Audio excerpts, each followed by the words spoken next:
जय हिंद बंधुरा commando academy waste बेंगले आपनादेरके सबाइके स्वागत और अभिनंदन जानाई। बंधु आज के भिडियो तुम 10th पास करेছো, तुम स्पेशल फोर्से जेते चाओ। स्पेशल फोर्स माने एमनी तो इंडियन आर्मीरा आछे, एक तो जारा फौजे काज करे एर थेके टप लेभेले जारा थाके सेई फोर्सेर मध्य जेते जाओ, जेमन NSG commando, SPG commando, cobra commando एवं पैरा कमांडो।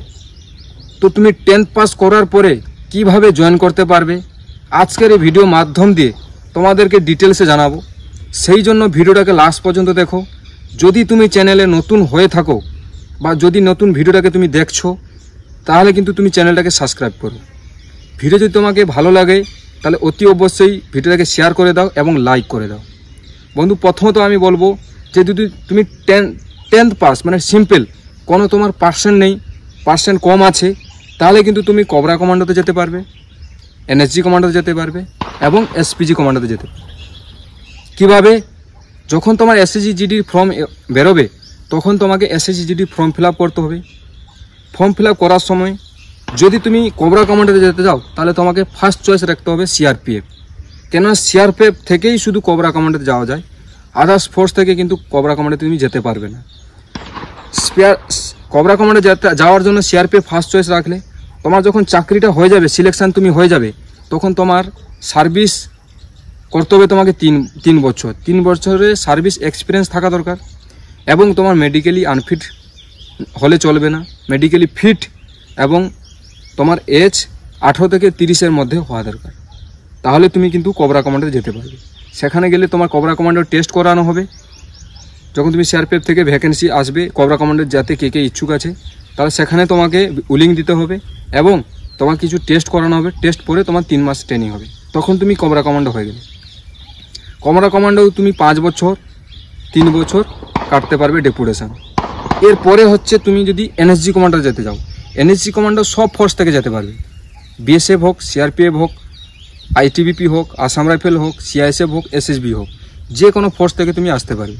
কিন্তু তোমার সার্ভিস সেম 3 বছরের এক্সপিরিয়েন্স থাকা দরকার এবং সার্ভিসের দৌরান কোনো আনডিসিপ্লিন কারবাই বা কারোর সাথে ঝগড়া করা, ডিউটিতে মদ খাওয়া, এই সব কিছু ধরা পড়লে কিন্তু তোমার সার্ভিসে এটা আনডিসিপ্লিন ধরা হয়, তাহলে কিন্তু তুমি আসতে পারবে না। সার্ভিস যদি তোমার ঠিকঠাক থাকে, মেডিকেল যদি তুমি সেভ ওয়ান থাকো, তাহলে কিন্তু তুমি আসতে পারবে। 3 বছর সার্ভিস হওয়ার পর যখন তোমাদের ইউনিটে একটা লেটার আসে, ওই লেটার মাধ্যমে বলা হয় কি এনএসজি কমান্ডো কে আসতে চায়, তো তুমি সেখানে উইলিং দাও। উইলিংয়ে দেওয়ার পরে তোমার কিন্তু এজ থাকা দরকার 18 থেকে 30 বছরের মধ্যে, তাহলে কিন্তু তুমি এনএসজি কমান্ডোতে আসতে পারবে। এবার এনএসজি কমান্ডো কিছু টেস্ট হয়, আমি অলরেডি চ্যানেলে ভিডিও দিয়ে দিয়েছি, গিয়ে দেখো এবং টেস্টগুলো পাস করলেই তোমার 3 মাস ট্রেনিং করানো হবে। 3 মাসের ট্রেনিংয়ের পরে তুমি কিন্তু আদার্স ইউনিটে যাবে, এনএসজি যে যতগুলো ইউনিট আছে সেই ইউনিটে তুমি সিলেকশন হয়ে যাবে। এবারে মেন হচ্ছে পয়েন্ট, তোমার হাইট কত থাকা দরকার। এসএসসি জিডির জন্য তোমার হাইট 170 সেন্টিমিটার হাইট থাকা দরকার এবং চেস্ট 80 থেকে 85 সেন্টিমিটার। নর্মাল হচ্ছে 80-85 সেন্টিমিটার তোমাকে পুল আপ করতে মানে ফুলাতে হবে। এটা হচ্ছে তোমার এসএসসি জিডি। এবারে তুমি যদি 10th পাস করে আছো, পার সাবজেক্ট মে 33 মানে 33%, অল ওভার 45% নাম্বার আছে, তাহলে কিন্তু তুমি প্যারা কমান্ডোতে জয়েন করতে পারবে। অগ্নিবীর থেকে যখন অগ্নিবীর ভ্যাকেন্সি আসে, অগ্নিবীরে তুমি ফর্ম ফিল আপ করো। ফর্ম ফিল আপ করার পরে সিবিটি এক্সাম হয়, সিবিটি এক্সামে তোমাকে 50% নাম্বার রাখতে হবে। 50% নাম্বার রাখার পরে তোমার যখন ফিজিক্যাল হবে 100 নাম্বার রাখতে হবে ফিজিক্যালে। তখন তুমি যখন সিলেকশান হয়ে যাবে ইয়ারোতে যখন তুমি সিলেকশান হয়ে যাবে, ইয়ারোতে তোমাকে জিজ্ঞাসা করা হবে তুমি কি প্যারা কমান্ডোতে যেতে ইচ্ছুক। যখন তোমাকে ইয়াস ভরা হবে তখন তোমার সেখানে কিছু টেস্ট করানো হবে। সেই টেস্টগুলো তুমি যদি পাস করে নাও, তারপরে তোমার সেখানে 3 মাসের ট্রেনিং হবে।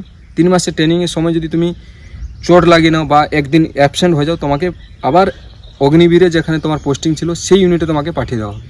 তারা হচ্ছে ডাইরেক্ট প্যারা কমান্ডো।